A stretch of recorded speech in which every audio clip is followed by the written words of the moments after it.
happens once a month, lasts for a few days, and requires a large supply of chocolate? Well, my period, yes, but also my monthly planning process.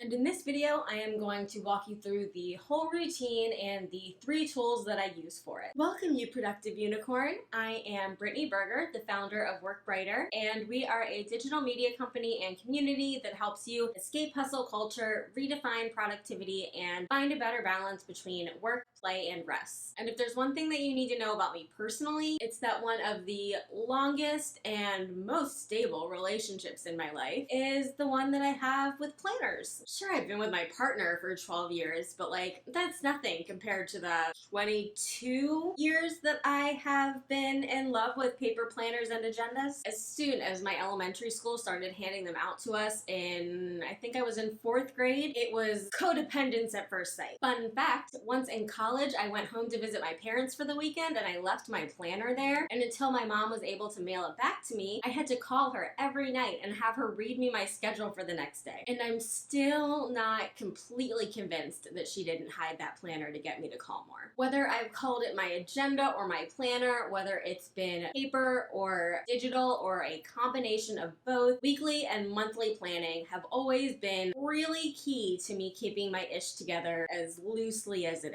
is. And sure, I fall out of the habit sometimes, but then life gets so much harder and I'm reminded of why I planned in the first place and I start doing it again. Between juggling multiple jobs and commitments, having chronic illnesses that cause brain fog, being neurodivergent, and just perpetually overcommitting myself, I have zero desire to try to keep track of everything going on in my life inside my head. None. And the main big blocks of times that I spend in my planner are my weekly and my monthly planning process. Other than that, it's just checking it here and there. So in this video, I'm going to walk you through my monthly planning process, but if you're interested in the weekly one, let me know in the comments below and I will make one for you. So the 3 planning tools that I use right now are my bullet journal, always, Notion, and my calendar, which is powered by Google Calendar, but in an app that I really enjoy called Woven. And the methodology, like the overarching planning principles that I go through in this planning process, they all follow the practical planning process that I broke down in my last video. So make sure to watch that if you are interested in the principles and strategy. This video is going to focus more on the tools and implementation. So the first thing that I do is open up my calendar in Woven and look at what events and meetings and appointments that I have scheduled over the course of the month. I switched to Woven in 2020 when I was starting to time block a little bit more because their scheduling templates make it really easy to do that. But that is something I do in my weekly planning. So for my monthly planning time, I just go to the monthly view, toggle on the calendars that I need, and make note of any commitments that I've made. I also make sure that each event is color-coded the way that it needs to be so that when I do go in to do my weekly planning and time blocking in more detail, everything is easily readable. After I review all of the appointments in my calendar, I will just write them down in a quick, simple list in my bullet journal. My bullet journal is extremely minimalist. Everything is either just a plain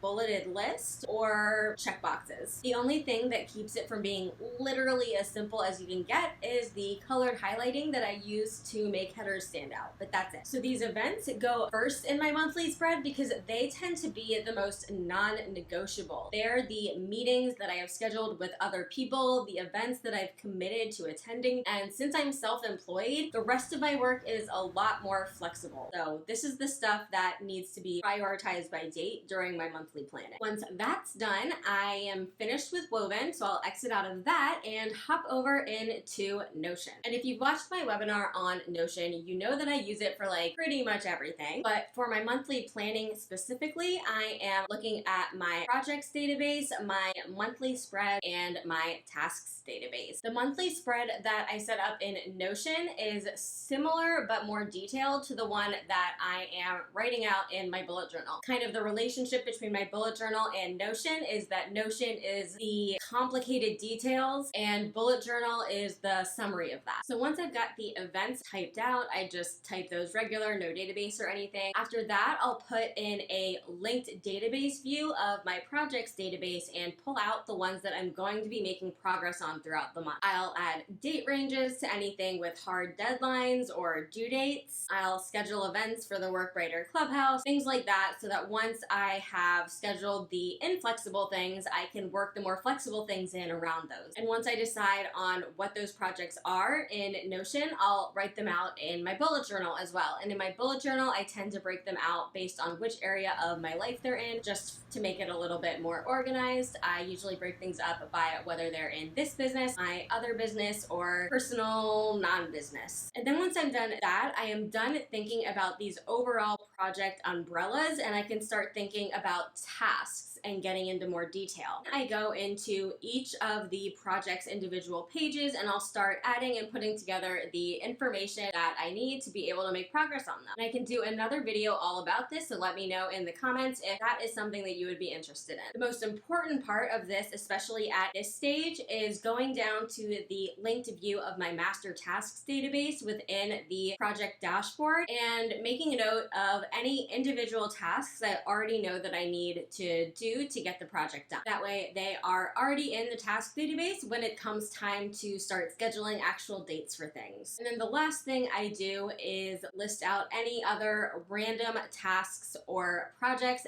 that for one reason or another I don't want to put into the master projects and tasks database. So this might be a thing like a one-off task that will only take 5 minutes, or something from an ongoing project that I just want a reminder to make progress on this specific month. It really just depends. And then the last thing I do is not technically planning, but it's just a little bit of goal and intention setting. I will write down in this intention section any specific ways that I want to feel in the month ahead, any habits I want to cultivate, any income or output goals that I have for myself, just kind of getting myself focused on the destination that I want to reach by the end of the month. And then the rest of this Notion spread that you're seeing right now is actually not part of the monthly planning process, but it is something that I come back to at the end of the month before I plan the one ahead. And this is very similar to the annual review process that I talk about in my annual review video. So if you're interested in kind of what this process looks like, you can check that out. Those are the 3 main things that I do to plan for the month ahead. And it usually starts the last Sunday of the month, and then I just kind of spread the process out and let it linger and let my ideas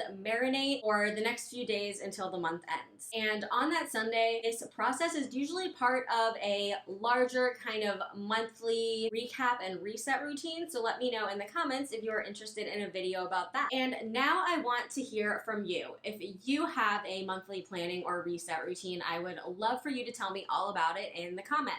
Before you go, don't forget to give this video a thumbs up, give it a comment, let me know about your monthly planning, and subscribe so that you don't miss any of our other videos about how to better balance your work, rest, and play. And if you feel like hanging out a little bit longer, you might be interested in one of these videos next.